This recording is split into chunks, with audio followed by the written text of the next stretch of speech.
keep fighting. I translate my frustrations into a fight. We just can't switch off that praise. Yes, I don't want us to be happy with this whole, how nice it is, and then we come the next day, find it has been run down. No. Right, that was President Paul Kagame in the 2015 National Leadership Retreat, definitely giving a stern message as far as whether praise is what we need to see on the government leaders or, taking them head on their performance. And of course, this leadership retreat is all about accountability on leaders. And let me now bring in our panelists. AIM's Next Eastern Forum. Thank you for joining us on the program, Natalie. Thank you for having me. A long time coming, eh? Yes. Very elusive. Eh? Sorry, I've been elusive, yes. Yes, okay. Thank you so much for joining us. Also with us is Dr. Joseph Nkurunziza, Executive Director, Never Again Rwanda, from the Civil Society Platform. I know. How are you doing? How are you doing? This is good to have you on the show. No, thank you. All right. It's a pleasure. Good. We'll be getting your perspective on this from a civil society perspective. Also with us from the location of the National Leadership Retreat is none other than Ambassador Olivier Nduhungirehe, who is the Minister of State in Ministry of Foreign Affairs, Cooperation and East African Community. Thank you for joining us from Gabiro. Thank you for having me, Eugene. I think I should just start with you. If you watched the intro of the show, definitely we saw the tone of President Paul Kagame in 2015 during the National Leadership Retreat. And of course, it was a stern kind of tone, definitely looking at the performance of the leaders as far as whether we should be looking at the success more than the failures of some of the government leaders. I want to hear from you, Ambassador Olivier, what you think the mood and the tone based on the performance so far of the government leaders meeting there will be from your own perspective, Ambassador Olivier. Thank you very much, Eugene. I think this 15th National Leadership Retreat is an important one because it's the first retreat after the adoption of the National Strategy for Transformation 2017-2024. And I think it will be a good opportunity for all leaders here in Gabiro to think on how to implement that NST1, the National Strategy for Transformation, in order to achieve our goals. You know that we have now 2 years until the end of our Vision 2020, and this strategy will also run until 2024, and the first 4 years of our Vision 2050. I think it will be a good start to see how we can implement our vision, our strategy, so that we can implement our two visions, the remainder of the Vision 2020 and then our Vision 2050. Right, perfect. Of course, we will be hearing also from the other panelists in studio, but what we understand is that among the topics that will be focused on, which we're also putting our eye on, is Rwanda in Africa and beyond. And of course, this session is aimed at looking or discussing Rwanda's role in the continent, particularly in light with the continual striving for self-reliance. I want to take you back to what we know so far as Rwanda's relations are concerned with its neighbors. Before we even go far out of Africa, let's start off with the East African community. Just next door in Burundi, we also have some issues. Of course, what we have seen happening across in 2016 when the country decided to ban some exports of some products into Rwanda due to what they called not so good relations with Rwanda. I want to hear what this leadership retreat will be looking at to avoid such or to deal with such issues as far as relations are concerned with our neighbors. Thank you. We have one of the sessions, the last one actually, is a session on Rwanda in Africa and beyond. We'll discuss broadly about how, as Africans, as Pan-Africanists, we can tap into homegrown solutions to achieve self-reliance. I don't think that will address particular issues regarding our neighbors, but definitely regional integration will be part of that session, of that discussion. And you said it right. We still have difficulties with some of our neighbors regarding our integration agenda within the East African community. There are the non-tariff barriers, which is that still exists between some of EAC partner states. And as you said it, we have difficulties on our border with Burundi because we don't trade as we should, because we are in the same common market, and we should be trading with each other. But the presentation will be broad about the role of Rwanda in Africa and beyond. Mm-hmm. Great. I want you to just stay with us because in the course of the program we'll also be seeking to get your interventions as far as the conversation is concerned from the studio and also from where you are, and we'll also be joined by a communication specialist, Edward Wanyonyi, who's in Nairobi, to give us a perspective from the regional perspective on how the region perceives this kind of activity. Natalie, I want to take or read your thoughts on this, picking up from what the Honorable Minister has actually said, with focus on Rwanda in Africa and beyond. What sort of communication, what sort of discussions or expectations would you be specific, or they may go specific into issues, but what would be your concerns, especially looking at the real events or the unfolding of events? What we saw in, let's say, in the IALA session a few weeks ago during the vote for the speaker, we saw how geopolitics plays a hand in either stalling or making easy decisions as far as the region is concerned. They walked out, the delegation from Burundi walked out, paralyzing that particular program. What kind of answers, what kind of solutions are you expecting out of the leadership retreat as far as this topic is concerned? Well, not being at the leadership retreat, I can't speak to that, but I can say that obviously within our regional dynamics, there are challenges that are of a political nature and there are challenges that are of a structural nature, I would say. And I think that our leaders have to work on both areas, but I think that the areas of political nature are quite important. I mean, in the area where I work in science, for example, when we talk about the knowledge-based economy, for example, we have many African countries, especially in our region, have a lot of theories about that, but you find that a lot of the challenges that exist are of a structural nature, but mostly of a political nature, because once leaders are involved or have the political will to push forward, as we saw with the corridor projects, things get done. I think regional dynamics and politics will always be a part of, it has happened even in regional blocks like the EU. There continues to be friction among neighbors because you are neighbors, therefore you continue to have issues on your borders. But I think that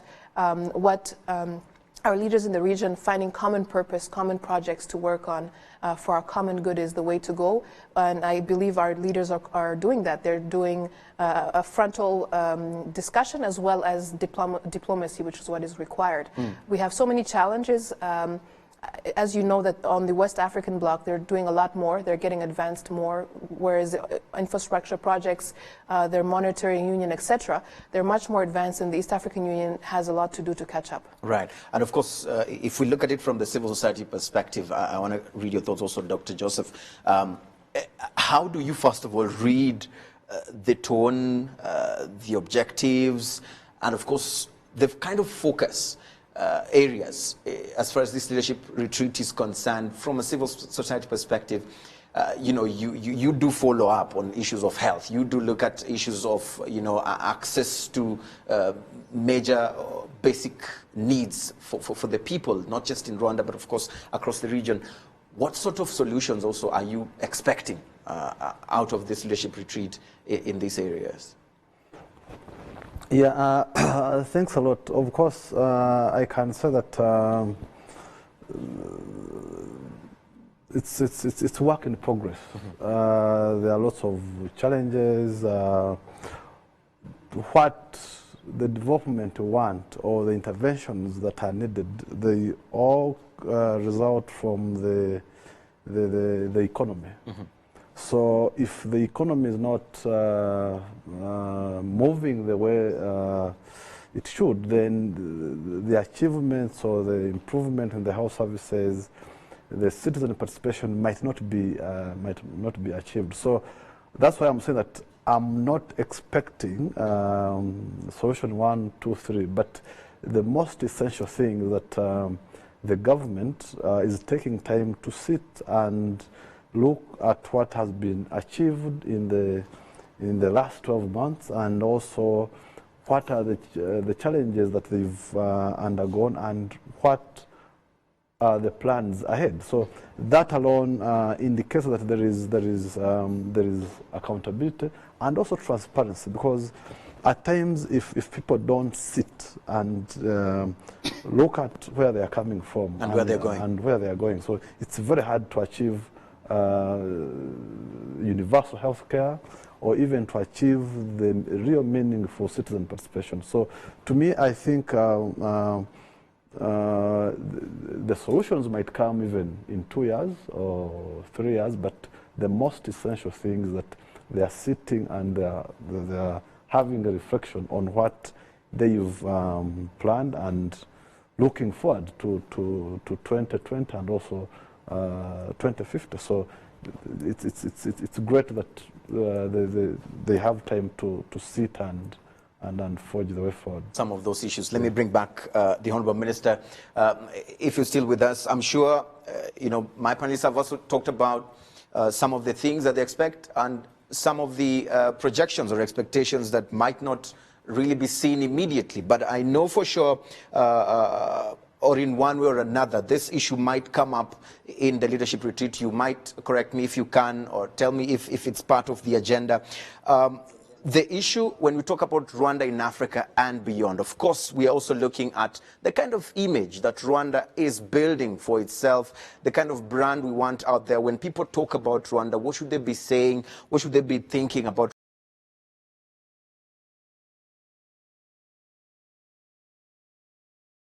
Outlets has been this issue of the immigration issue, the immigration question.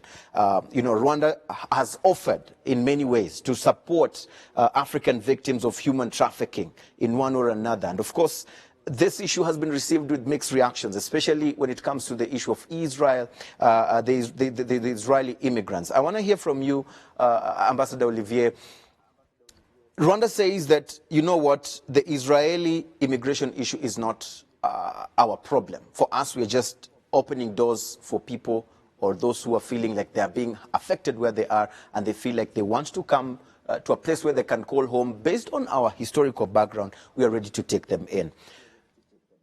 This story or this narrative or this explanation doesn't seem to be sinking in the hearts or in the minds of so many people, because today as we speak, an Israeli newspaper called Mariv Reports says that an Israeli security mission made a secret visit to Rwanda last week in an effort to sell weapons and military technology to the country. And it's important for us to understand, what is the real issue here? How are you going, as leaders, when you meet, going to think about how to deal with this issue and get it off the way, Ambassador Olivier? First of all, the policy of Rwanda is an open policy regarding migrants who have difficulties in the countries they fled to. And this is informed by our history, of course, because we have experienced exile in the last, since the 60s and up to 94, but also our policy is informed by our values to open our arms to people in need, people who want a shelter. So this is what we said about the African migrants who were stranded in Libya, who were enslaved in Libya. We say that we were ready for those who want to come to Rwanda and to receive up to 30,000. We were very clear about that. Regarding the migrants who are in Israel, I think there are a lot of fake news that were around this story. Because, first of all, we didn't have any deal or secret deal with Israel. We have an open policy for every African migrant who want to come to Rwanda, who express the will to come to Rwanda. We will receive them, but we will never take any migrant who is deported against his or her will. This is very clear. We have been reading many things in the newspaper, in Israeli newspaper. Everything is fake. Our policy is clear. It's only those who will come here voluntarily without any form of constraint. Right. Thank you. And so do you agree? Do you agree that in one way or another, this is an issue that Rwanda should be putting its energy on to clear its name from what you've called fake news reporters? I mean, is it something that you're going to be putting your energy on, or you feel that let those who want to talk, let them talk, but what we know is exactly what we are saying? We have already issued two statements as a government, and there was also a statement issued by the Office of the Prime Minister of Israel. So, for the situation in Israel, if they have any internal issue regarding the problem of migrants, it's not Rwanda's problem. We have our own policy to receive people or migrants who want to come to Rwanda. Any problem regarding policies of any other countries, it's not our problem. Right. Let me bring in our panelists in studio also to just try to put their thoughts on this. Dr. Joseph, from a civil society perspective, looking at this issue, do you feel that it's one of those issues that would taint the image of Rwanda in one or another, because we're looking at Rwanda in Africa and beyond? What sort of effects do you think it would have on Rwanda, if any, if things remain the way they are, if we still continue seeing reports which the ambassador says is usually fake news? Does Rwanda stand to lose in any way if things remain the way they are right now? To me, what I can say is that from the civil society perspective is that I think what the government has come up with is great, because within our history, some part of our population were refugees for almost 32 years or even 35 years, just because of funny politics. So they understand the consequences of being a refugee. So that's why they've opened up the borders, so that if there is any African who has... Again, of course, to me, I would say that there is also some politics around those who might not be happy with maybe the stand that the government has taken. Because as Africans, why should we have our fellow Africans dying in Libya, or maybe trying to cross borders and going to Europe or US? So if African leaders can be able to create favorable environments in our countries, then we wouldn't be seeing Africans suffering in other countries, or maybe Europe, or maybe Middle East. So I think I wouldn't say that some people would be happy with the stand that the government has taken, because in politics, some people want to always brand themselves as people are doing great. So some institutions or some countries or some media organs might try to be out to change the image of Rwanda. The image of Rwanda. But then I think Rwanda as a country and with a visionary leadership, they have to stand on what they've decided, as long as it's in the interest of the African people. Right. Natalie, I mean, is Rwanda does Rwanda stand to be a victim of circumstances in this? You know, I've come as a country to say, you know what, based on my historical background, I cannot sit and see my fellow, you know, human being undergo inhuman acts.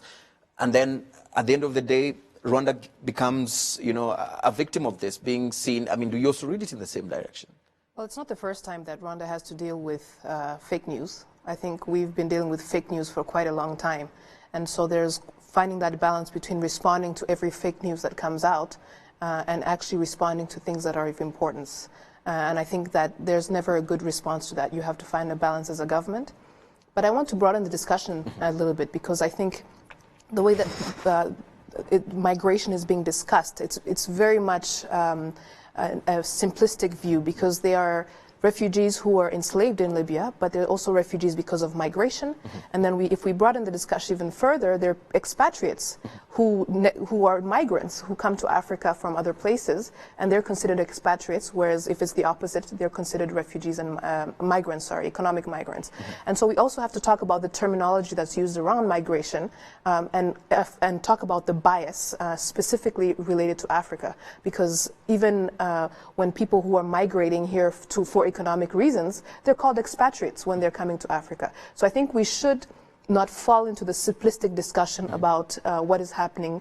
And I think in terms of Africa, we have to broaden that discussion. Yes, it's true we have to make the economic environment, the development environment, so that people are staying. But I also believe in mobility. I think that's one of the strengths of developing the continent, is that I should be able to wake up today and say, I want to go work in Ghana because my skills are specifically important there. And this also heavily affects research mobility. And we need the strength that comes together with collaboration, whether it's in scientific research, whether it's in investments, etc. And we can only do that if there is opening up of our borders, of our skies, etc. So I don't think we should fall into this simplistic discussion. We have to broaden the discussion and also point out the biases that are happening towards Africa, because why should I not be called an expatriate when I go live in Canada, for example?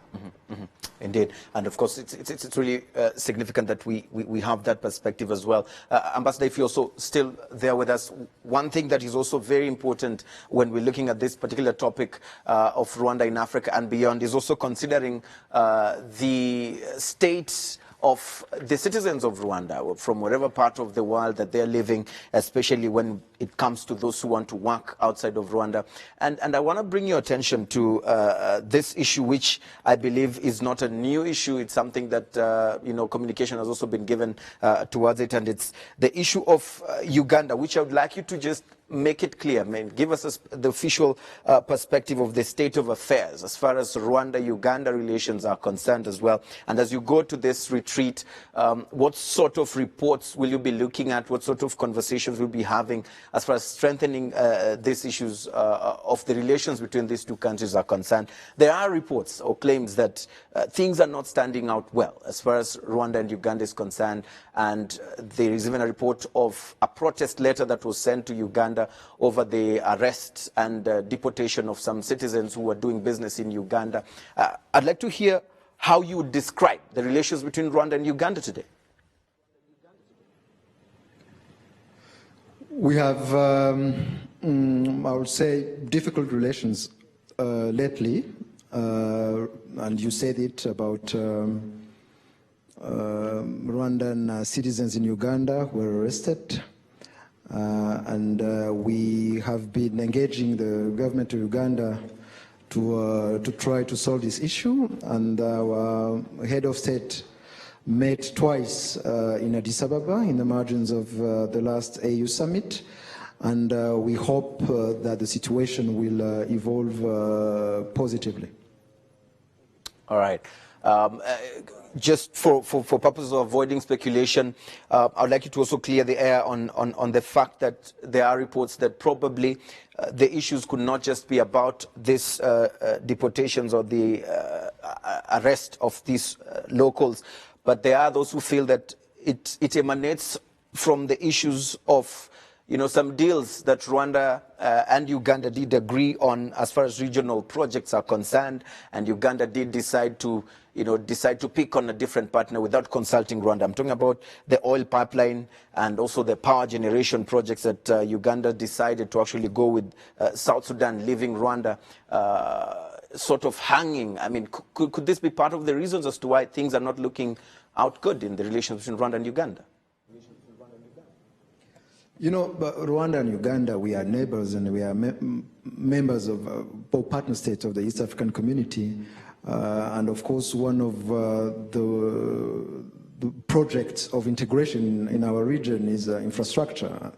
And the Standard Gauge Railway from Mombasa to Kigali through Nairobi and Kampala.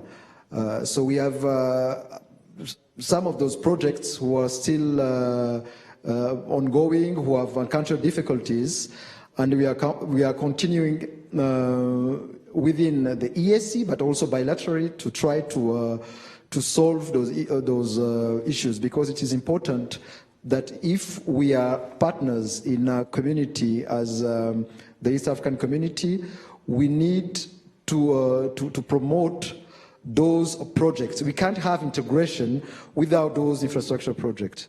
So we had recently, I think a few days ago, a summit of the East African Community in Kampala. There was even a retreat on infrastructure and health, financing and development. So we are still partner. We have some challenges in implementing some of those projects, and I think we will continue to see how to solve those challenges and put in place those projects that are so important for the integration of our region. Yeah. Is it possible to tell us what those challenges are and how probably you will be looking ahead as you meet in dealing with them? So, the integration agenda of the East African Community has 4 pillars. There are the customs union, there was the common market, then the monetary union, and the political federation. We are now at the stage of common market. But even that common market, meaning free movement of people, of goods, of capital, have challenges between different partner states. Mm-hmm. We are not at the same level. For example, we have what we call one network area, mm-hmm. whereby we removed roaming fees between partner states, but there are only 3 countries that are part of that, mm-hmm. what we call variable geometry. So some of partner states get together to implement some of the project for our integration. So we still have issues, difficulties in implementing even the protocols we have signed regarding the common market.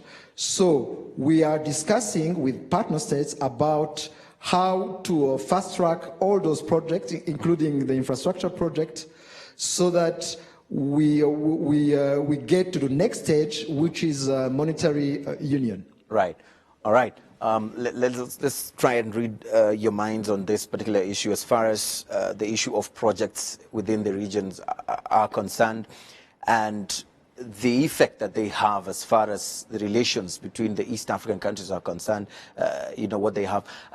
Looking forward, Natalie, I mean, how can the region be able to read this issue of what we read in some, papers, speculations of, mistrust, some in a cunning way. Today we agree that we'll do this together. Tomorrow I've picked Uganda to be my partner. How would this be dealt with? And what sort of impact do you see it having moving forward? Well, I think it's, like I said earlier, there's political issues and there's structural issues. I think implementation is a general issue everywhere in Africa.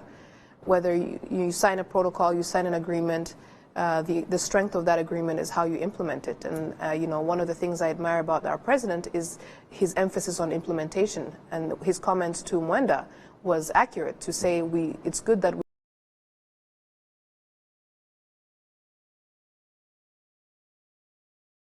sense of urgency is lacking in the relations in our union, because these infrastructure projects are really important not only for the development of the union, but in the development of individual nations and their people. So it's very, I think these issues of political nature, it's about implementation, and I think they will continue to be there in different forms as we continue, and I think we have to continue to do the way they're doing, deal with diplomatically, as well as to have people who are, I would say, at the mid-level leadership to continue to work on ironing out these issues and working, because it's in all our interests. I mean, if we do not get that standard railway, it doesn't just affect the person at the start, it affects us at the end.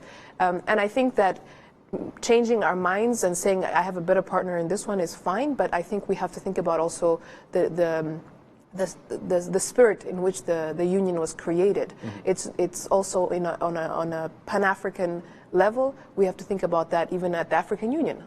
We are doing this because it's good for our people, it's good economically, but it's also good for us as a union, because we are Pan-African.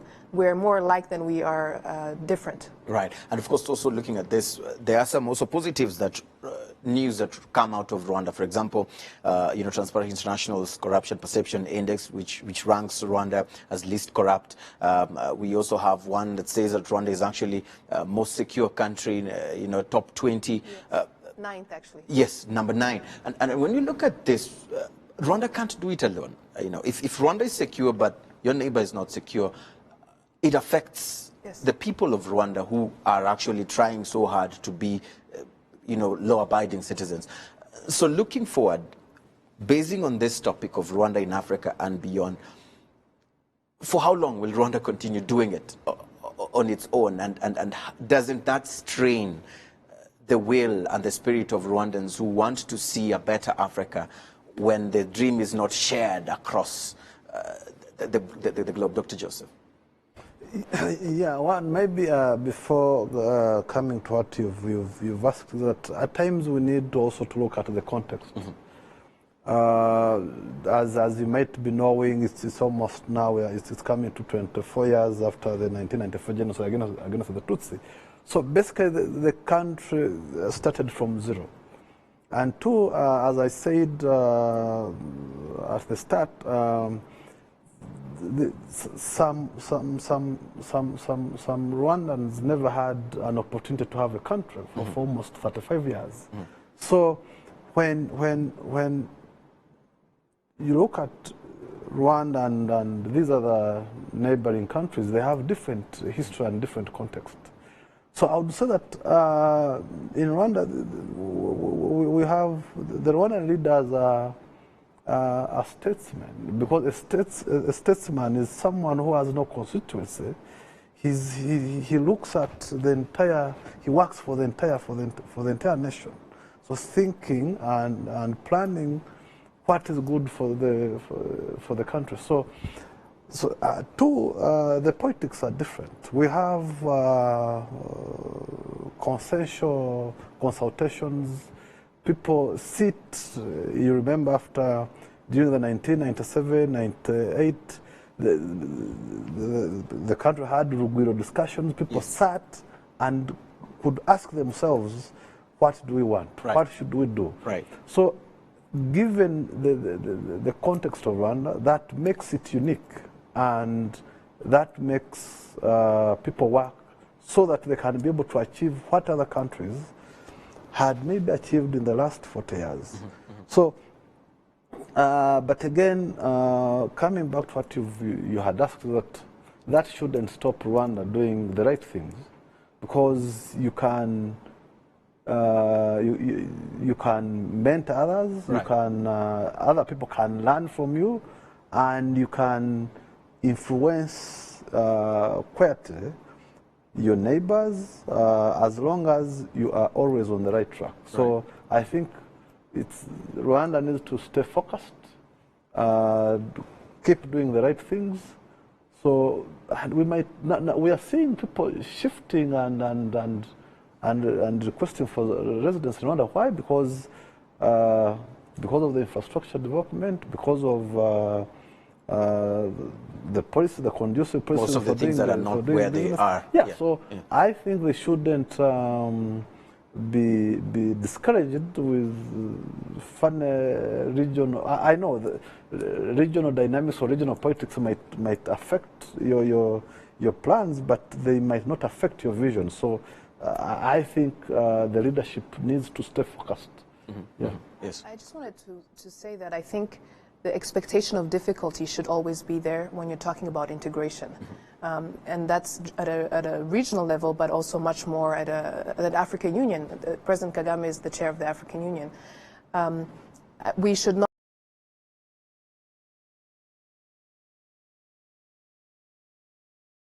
and saying we are pro President Kagame and his vision, and implementation there's also quite a bit of a distance between that depending on the different countries.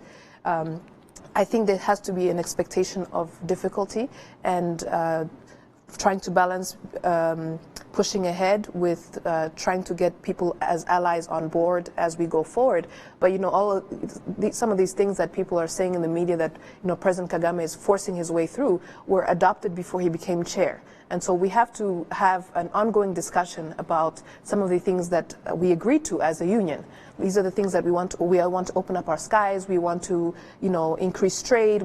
These are things that we have to keep repeating, that we have agreed to do these things despite the difficulty, and moving ahead with the people who want to move ahead. I think if we wait until 54 countries, 55 countries decide that they're going to go ahead, it's never going to work. It's never going to work. Right. Ambassador, I want to bring you back, if you're still there with us, of course, with what Natalie has just brought up on the issue of expecting, difficulties. And this brings us to the issue of, where we see Rwanda moving forward as far as President Paul Kagame being the chair of the African Union. There are those who feel that we will make some enemies along the way as far as, other African nations are concerned because of their way of doing things that might not agree with, President Paul Kagame's style of implementation of things. I want to read from you or hear from you from a government perspective or from a personal perspective as well. What are those challenges? What are those difficulties that you are expecting Rwanda to get in as far as Rwanda being or having the chairperson coming from Rwanda? Thank you. There are two issues here. There is the chairmanship of the African Union, and we have so many reforms to implement this year, including the Continental Free Trade Area that will be launched in Kigali next month in an extraordinary summit. There was the free movement of people and good and capital that was adopted during the summit. There was a single African air transport market that was also launched. That is the chairmanship of Rwanda for this year 2018. Beside that, there is also the AU institutional reform. You know that President Kagame was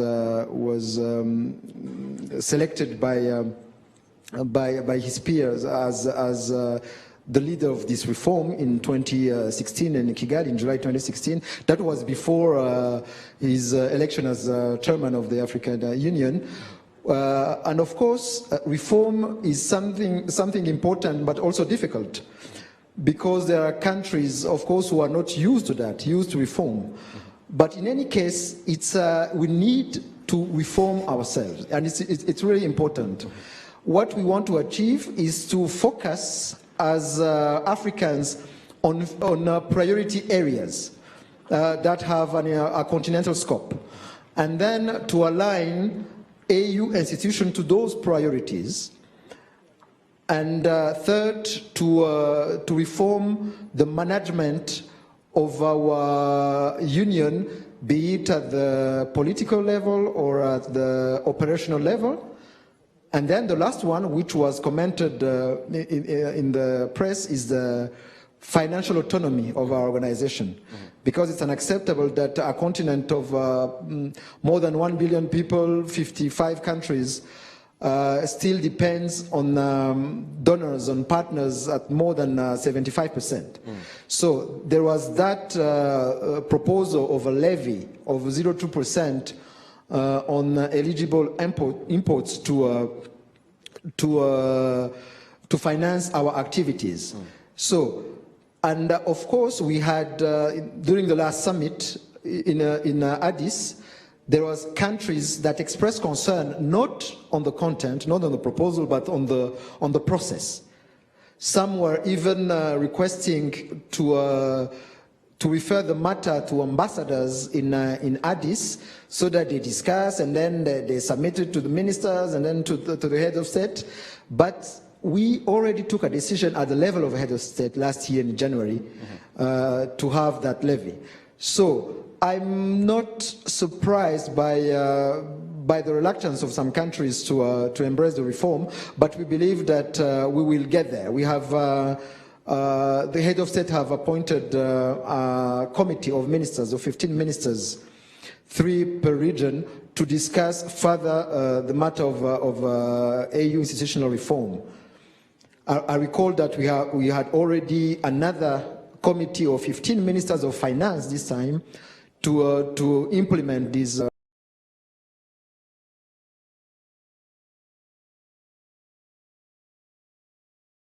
We have many reforms, as you said, and President Paul Kagame being at the helm of the AU chairmanship for just 1 year. And the question has always been, will he be able to do this within this time frame? And are we going to see a situation where there's too much pressure for him to actually push for the full implementation of these reforms because he actually played a key role in having them there, to the extent or at the expense of, you know, us seeing him around and for more Rwandans seeing him around? Is this what you also read? How would you explain this to people who have this perception? Obviously, it will be difficult to implement the reform in only 1 year because it's a long-term process. But it's important to start the process. We have decisions that were taken by head of state, and I think they will start being implemented this year and the following years.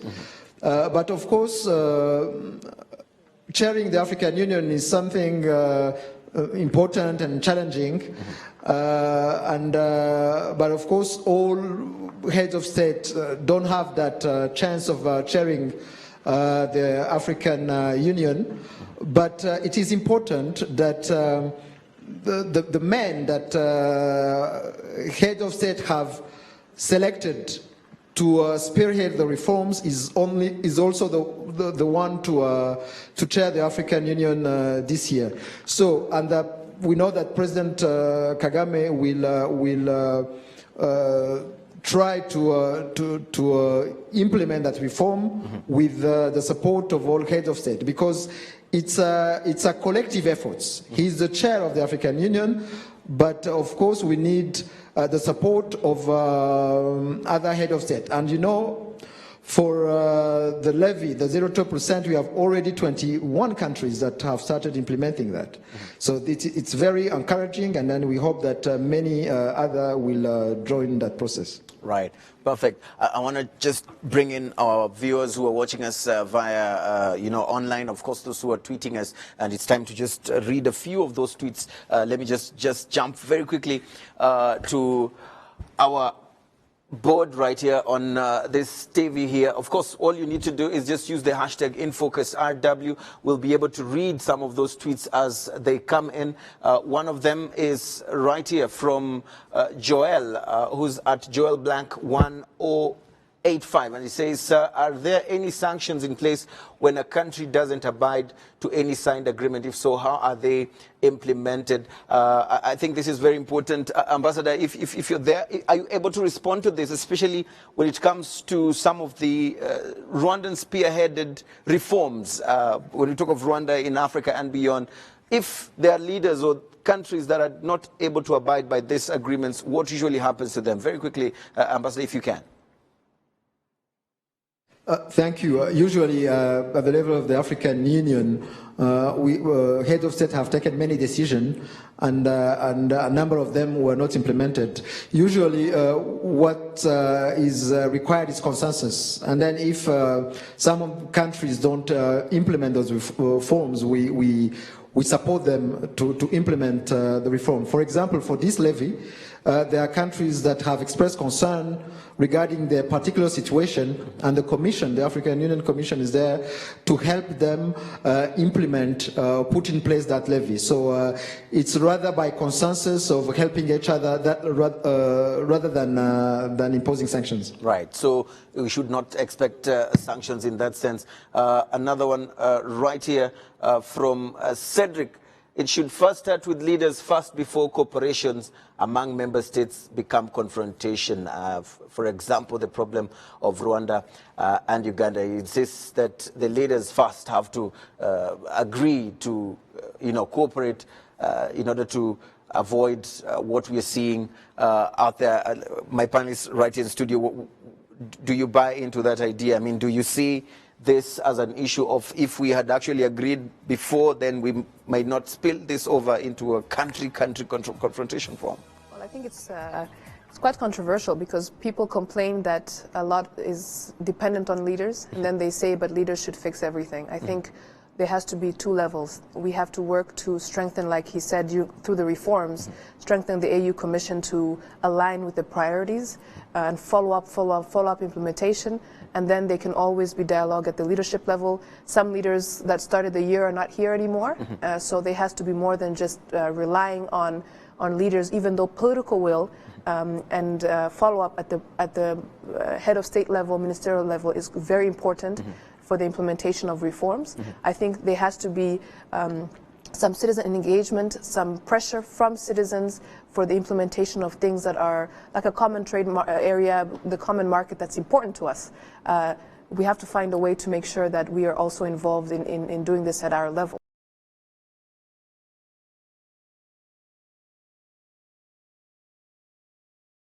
Leaders are part of the society, so there is a need for ownership from citizens. That means even Africans in general. Right.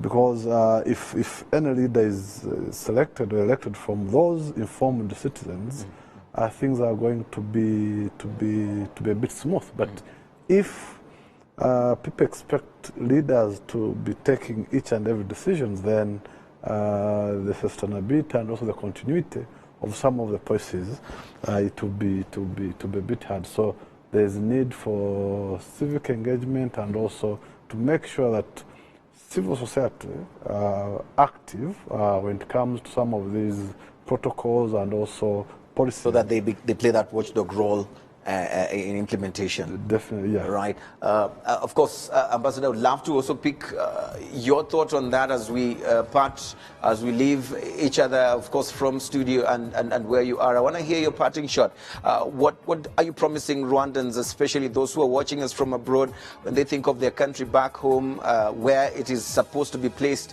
in the world, its position in Africa and the rest of the world? What would you tell them as your parting shot as we move? Thank you. Rwanda is well positioned. We have made tremendous efforts since the 1994 genocide against the Tutsi. We are in process of economic transformation, of openness, of promotion of human rights and women's rights. We are well positioned in our region, and we have a leadership position, be it in the region and also on the continent. So we think that we will leverage diplomacy to tap into this regional, continental, and global integration. And you know that the aim of our diplomacy is economic diplomacy, to promote investment, to promote cooperation and tourism in Rwanda. This is what we are doing. And as we move toward the end toward the deadline for the Vision 2020, I think we will move ahead. And this national leadership retreat is also aimed at strategizing for the next years to come. Perfect. Thank you so much. Of course, thank you for joining us all the way from the location of the leadership retreat. I also want to say thank you to our panelists in studio. Due to time, of course, we were also not able to get in touch due to technical issues with Edward Wanyonyi, who's in Nairobi. We had expected to have him on the show via Skype, but that was not able to come through. We're hoping that we'll be able to deal with that in the next episode. We have other topics being covered in the National Leadership Retreat, which we will also bring on the table. Keep talking to us. The hashtag is InFocusRW. We'll see you again next week, same time, same place. As always, my name is Eugene Andangwe. Good night.